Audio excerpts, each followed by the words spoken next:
the topic we will discuss addiction psychiatry.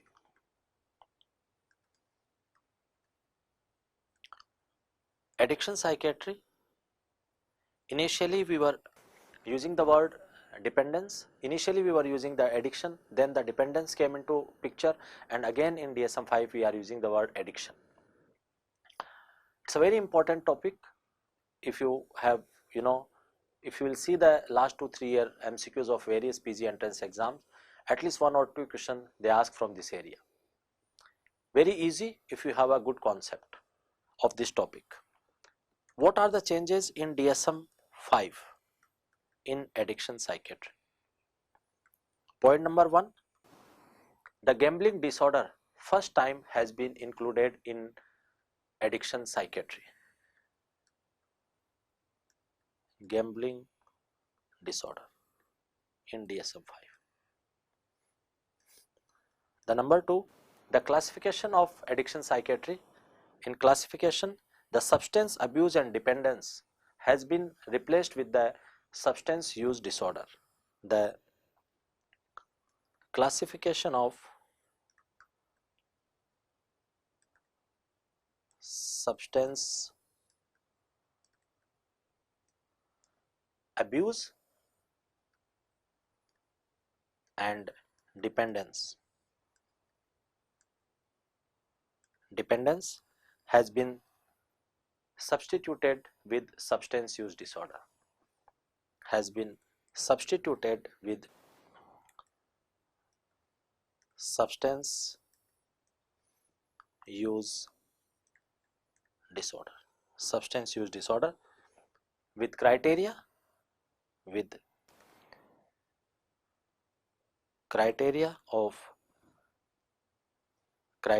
for intoxication,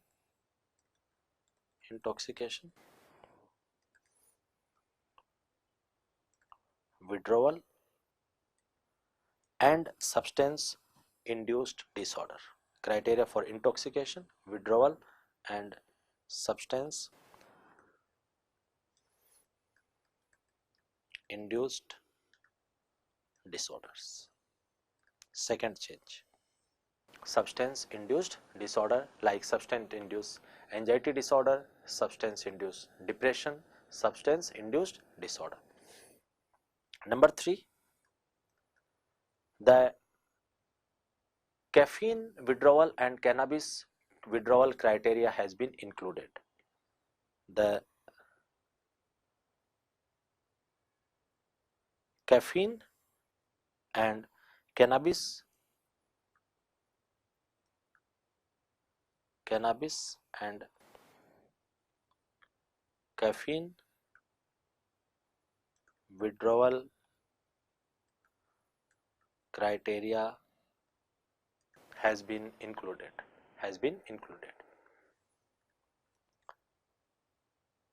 What are the factors which play a vital role in substance dependence? Some or other day, most of us we use one or other substance, but some people become dependent, other people are not. What are the factors which play the role? So the factors which play role are, we divide them biological, psychological and social. Biological, psychological and social. Biological factors. The biological factors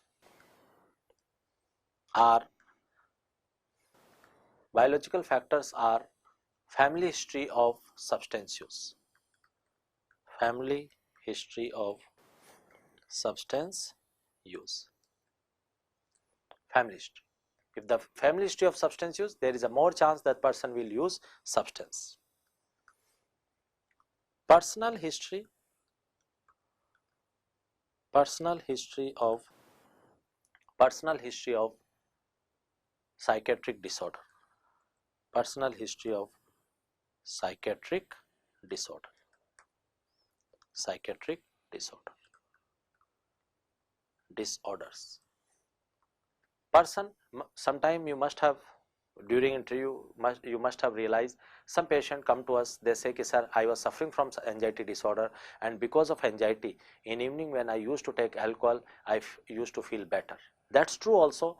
Patient feels better for 1 to 2 hours, but patient doesn't realize that after 1 to 2 hours, rest of the time in day, patient will have more anxiety. So anxiety disorder people, anxiety, who have anxiety symptom, they start taking alcohol, for to get relief, but they don't realize that this relief is for short period of time.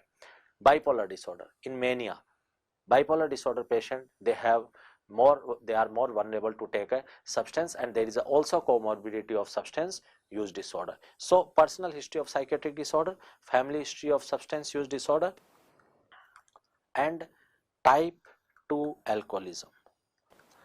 Type 2 alcoholism. There was a person, Cloninger, which we will discuss later on. He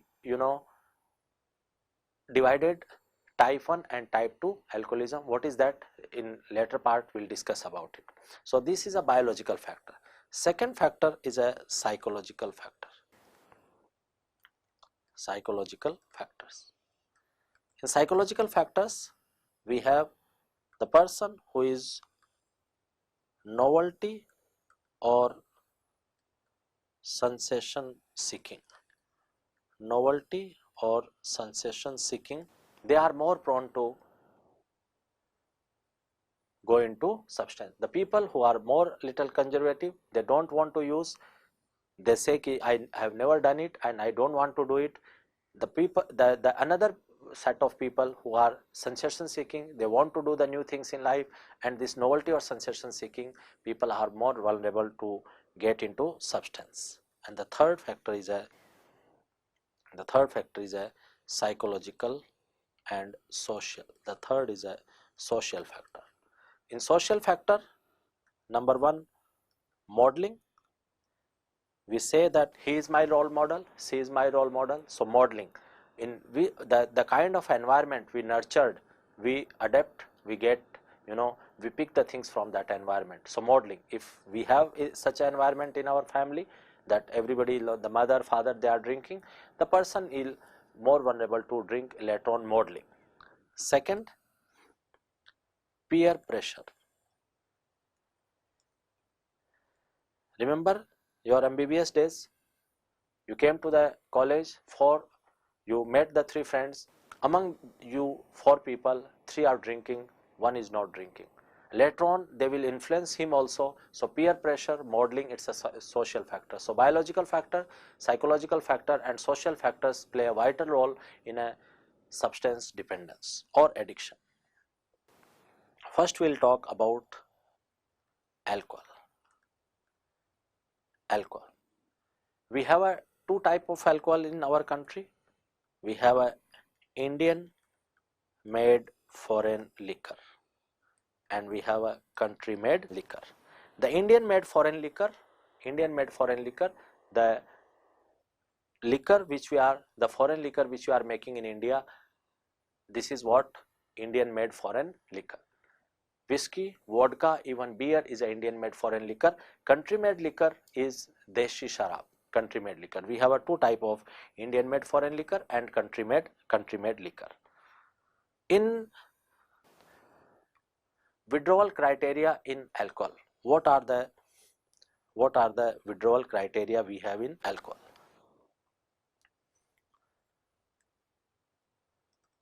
Withdrawal criteria.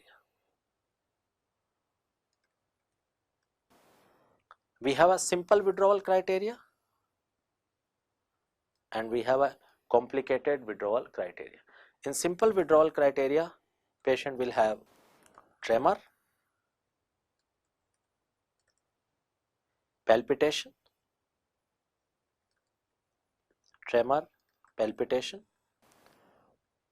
sweating, increase blood pressure, insomnia, or sleep disturbance. So tremor, palpitation, sweating, increased blood pressure, insomnia,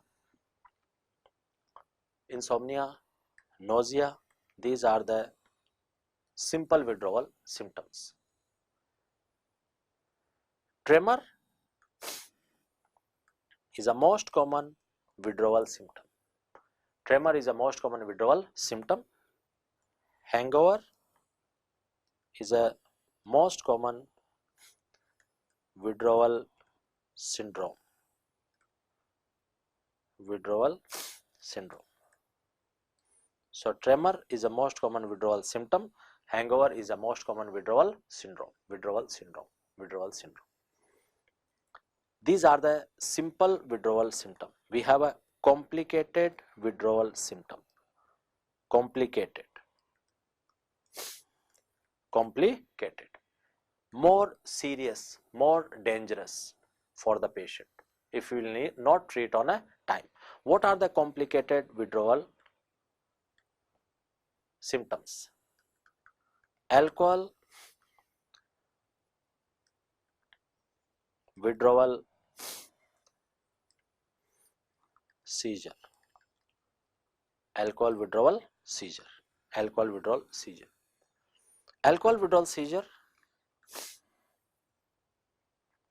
The peak of alcohol withdrawal seizure is between 12 to 48 hours. The peak of alcohol withdrawal seizure is between 12 to 48 hours. Person is dependent. Examiner will say person is taking alcohol since 12 years, 10 years. So by giving this history, the examiner hint you that okay, person is dependent. Then he will say after 12 hours, after 24 hours, 36 hours, between 12 to 48 hours, person stops the alcohol. There is a very high chance of seizure.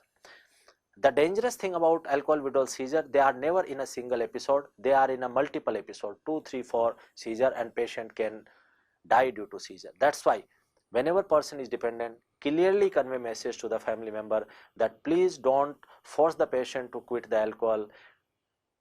Better to treat him, give the proper treatment, because sometimes family members get frustrated, they lock the patient in the room, they don't allow to him go out, and person can have an alcohol withdrawal seizure. Peak is between 12 to 48 hours.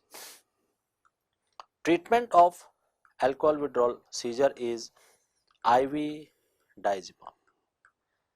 The purpose, the main aim of management of alcohol withdrawal seizure is to terminate the episode. No anti-epileptic. Please remember, no anti-epileptic we give in alcohol withdrawal seizure. You have to take a very good history that whether it's alcohol withdrawal seizure or it's independent epilepsy. Why? Because if it is epilepsy, we have to treat the epilepsy as per method how we treat the epilepsy. But if it is alcohol withdrawal seizure, just terminate the episode with the IV diazepam. Don't give further anti-epileptic. How will differentiate? Good clinical history. Point number 1, family member will always correlate the कि sir जैसे ही शराब छोड़ता है, whenever he or she quits this alcohol, they have this seizure episode. Number 1. Number 2, there is no past history of seizure before taking alcohol. There is no family history of seizure. These are the few important points you have to ask, and you have to establish the diagnosis of alcohol withdrawal seizure. Once alcohol withdrawal seizure is there, just IV diazepam. Second complicated withdrawal symptom is alcohol withdrawal delirium. Alcohol withdrawal delirium. Alcohol withdrawal delirium. The peak of alcohol withdrawal delirium. The peak of alcohol withdrawal delirium is between 2 to 5 days. Between 2 to 5 days. Between 2 to 5 days. Maximum up to 7 days. So peak is between 2 to 5 days, maximum up to 7 days. Up to 7 days. Another name of alcohol withdrawal delirium is what? Delirium tremens. Delirium tremens. Peak is between 2 to 5 days, maximum up to 7 days. If the patient takes the alcohol for 10-15 years, it means he or she is dependent. Suddenly they will stop the alcohol between 2 to 5 days, very high chance that they can go into delirium, maximum up to 7 days. Examiner will give the history of delirium, disorientation, doesn't recognize the place, person, memory deficit, illusions, hallucinations, transient delusion, the various criteria of delirium. How we will treat the alcohol withdrawal delirium? The drug of choice is long acting benzodiazepines, and they are chlordiazepoxide and diazepam.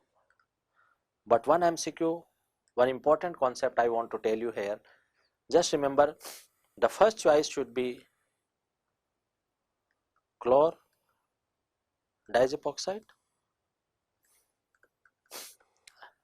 If option is given, second choice is IV lorazepam. IV lorazepam, remember it's not a tablet form, IV lorazepam. And then the third choice can be diazepam.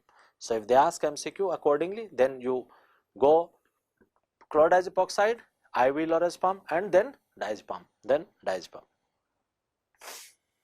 Okay. Otherwise we use long acting benzodiazepines. Whenever they ask the alcohol withdrawal delirium, they always will try to confuse you with the Wernicke's encephalopathy. How we will differentiate? In Wernicke's encephalopathy also we can have a delirium. In alcohol withdrawal delirium we have a delirium. If the history is given before 7 days, always diagnosis is alcohol withdrawal delirium. If the examiner says after stopping alcohol, person developed the delirium within 7 days, then the answer is what? Alcohol withdrawal delirium. If after 7 days he says the picture of delirium, then the what is the cause of delirium will be Wernicke's encephalopathy, because Wernicke's encephalopathy occurred due to vitamin B1 deficiency, and the most common cause of vitamin B1 deficiency is what? Chronic alcohol intake. Chronic alcohol intake. So just remember one important point: before 7 days and after 7 days. Before 7 days, always answer is alcohol withdrawal delirium. Alcohol withdrawal delirium, and after 7 days, Wernicke's encephalopathy. Wernicke's encephalopathy. Before 7 days and after 7 days. Okay. Alcohol withdrawal delirium, alcohol withdrawal seizure. The third complicated withdrawal symptom is alcoholic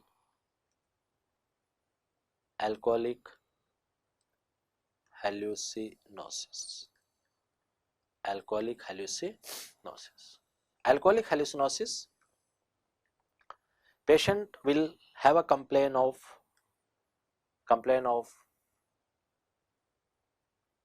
auditory hallucination. Patient will say, sir, whenever I take alcohol, I don't hear any voices. When I take alcohol, I don't hear any voices, but when I don't take alcohol, I hear some voices. जब मैं शराब पीता हूँ मुझे कोई आवाज़ें नहीं सुनाई देती, जब शराब नहीं पीता हूँ मुझे आवाज़ें सुनाई देती. That's why I keep taking alcohol. The point I want to make, that alcoholic hallucinosis sometimes become a reinforcer for taking alcohol. Why?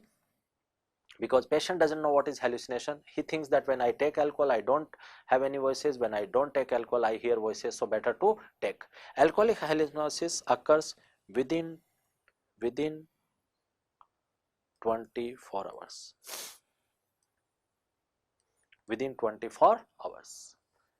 After stopping alcohol, alcoholic hallucinosis occur within 24 hours. So another MCQ they ask here, that which of the following complicated withdrawal symptom which appear earliest? Alcoholic hallucinosis is a complicated withdrawal symptom which appear earliest, which appear earliest, which appear earliest. Okay, we made a diagnosis of alcohol dependence, then depend on whether there are simple withdrawal symptom or complicated withdrawal symptom. Accordingly we treat the patient. If simple withdrawal symptom, we treat the patient on OPD basis. If complicated withdrawal symptom, we treat the patient as a inpatient. We will admit him or her and then we'll treat him. Okay, treatment of alcohol dependence. The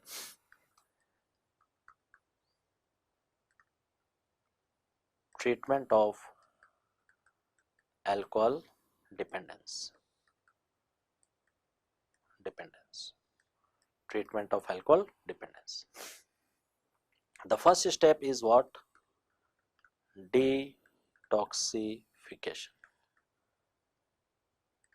Either on OPD basis or as an inpatient, we detoxify the patient of alcohol dependence. How we detoxify? With a long acting benzodiazepines. Long acting benzodiazepines, already we have written them: chlordiazepoxide and diazepam. Chlordiazepoxide and diazepam. Roughly speaking, a patient come to us, he is saying, sir, I am taking 1 bottle of Indian made foreign liquor. We give 30 milligram diazepam per day, and if the patient taking 1 bottle of country made liquor, we give 1 bottle of Indian made foreign liquor, I am sorry, 40 milligram per day, and if the country made liquor, we give the 30 milligram. So 1 bottle of Indian made foreign liquor 40, 1 bottle of country made liquor we give the 30 milligram per day. 10 10 10 or 10 10 20. There is no strict rule that after how many days we will start tapering off the diazepam. If the patient has a severe withdrawal symptom, you taper off it gradually. If the patient has a less severe withdrawal symptom, you taper it fast. The basic idea, we try to complete the detoxification. We try to complete the detoxification within 2 weeks. We try to complete the detoxification within 2 weeks. Why? Because the person is one who is dependent on one substance. He or she is having a vulnerability to depend on a other substance. After some time they can start, maybe they will start enjoying the benzodiazepine. So better to taper off as soon as possible, but you have to take care about the withdrawal symptom. After completion of detoxification, what is your worry? You are worried that patient can drink again, patient can take alcohol again. So the second step of treatment of alcohol dependence is aversion therapy. Aversion therapy. Aversion therapy. Aversion therapy. What we'll do in aversion therapy? We use disulfiram in aversion therapy. You know that disulfiram, what it does? It inhibits aldehyde dehydrogenase. It inhibits aldehyde dehydrogenase. It inhibits aldehyde dehydrogenase, and aldehyde dehydrogenase actually converts the acetaldehyde into acetoacetate. That's why the person, if that he or she takes the alcohol on top of disulfiram, we have what? We have accumulation of acetaldehyde. We have accumulation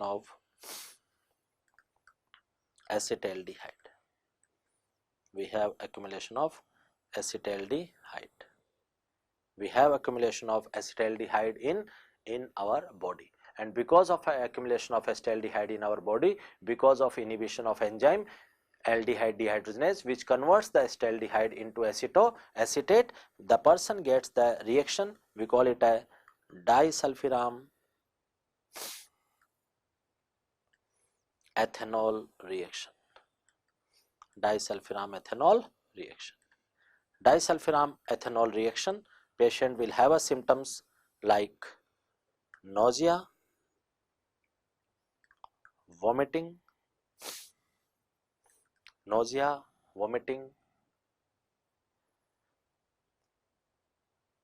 increase blood pressure. Because of that, patient will have what?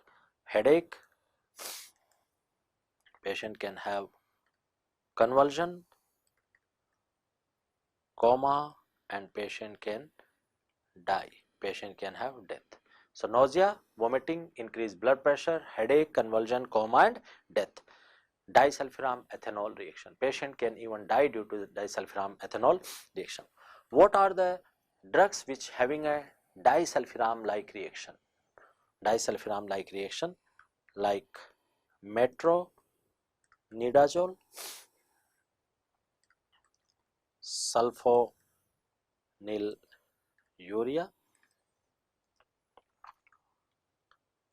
griseofulvin,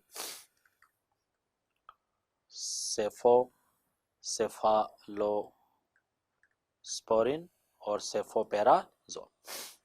So metronidazole, sulfonylurea, griseofulvin, cefoperazole or cephalosporin group. These are the drugs which give disulfiram like reaction. If the person takes the alcohol on top of this disulfiram, on top of this drugs, patient will have a similar reaction.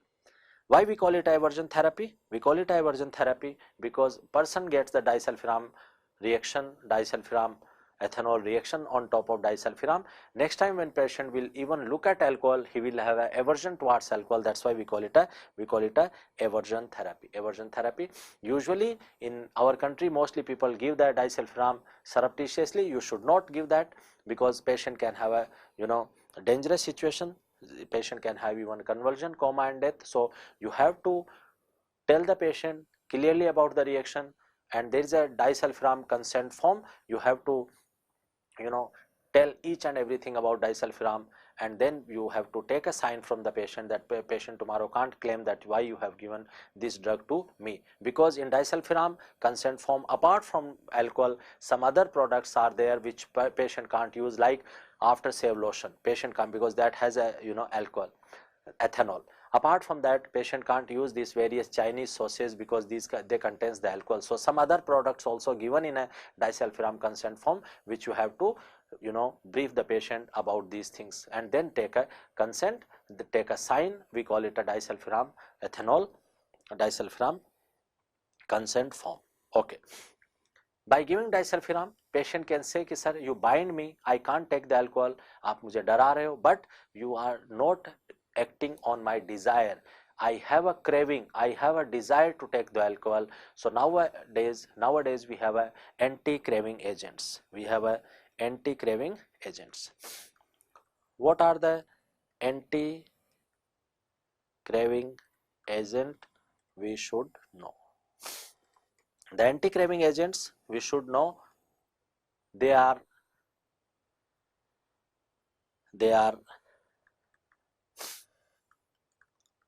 acamprosate,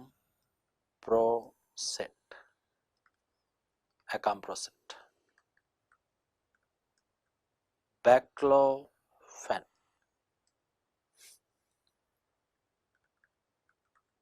topiramate, and naltrexone. So acamprosate is a NMDA antagonist and methyl D-aspartate antagonist. Baclofen is a GABA modulator.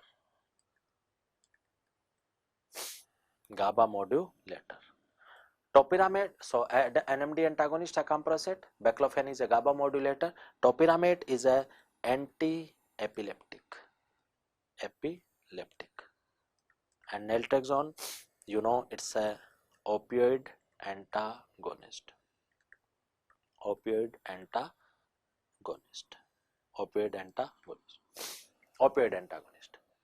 Naltrexone mainly we use in a opioid dependent patients, but we use also as a anti-craving agent in alcohol dependence. So that question they can ask, that the drug which we use mainly in a in a opioid but also can be used in alcohol dependent patient, answer is naltrexone.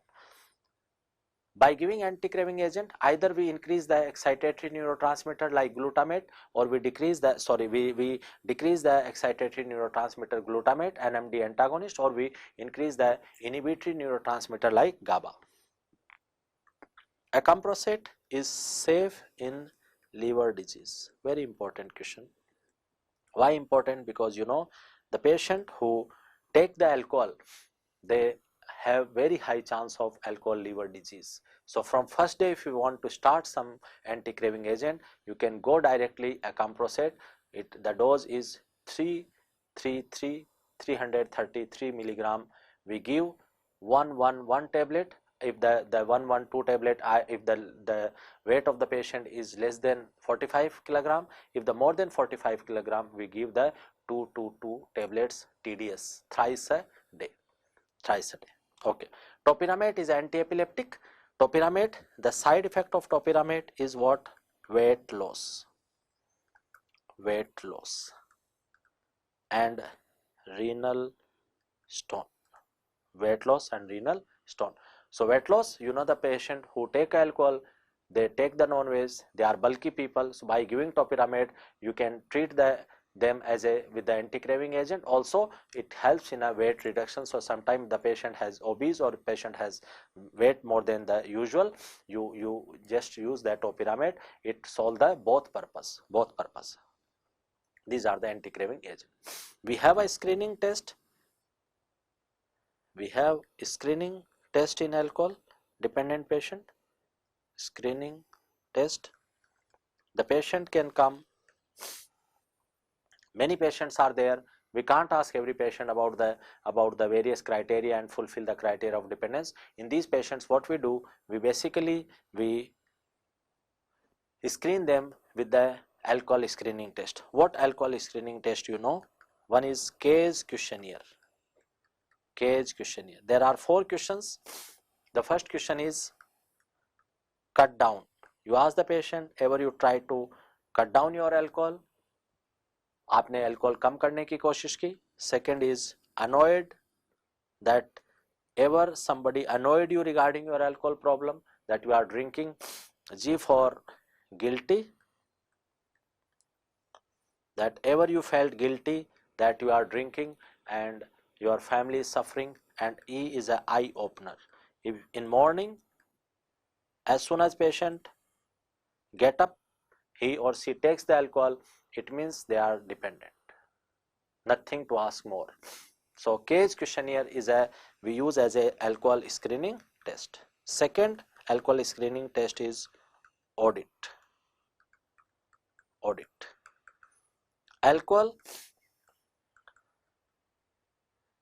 use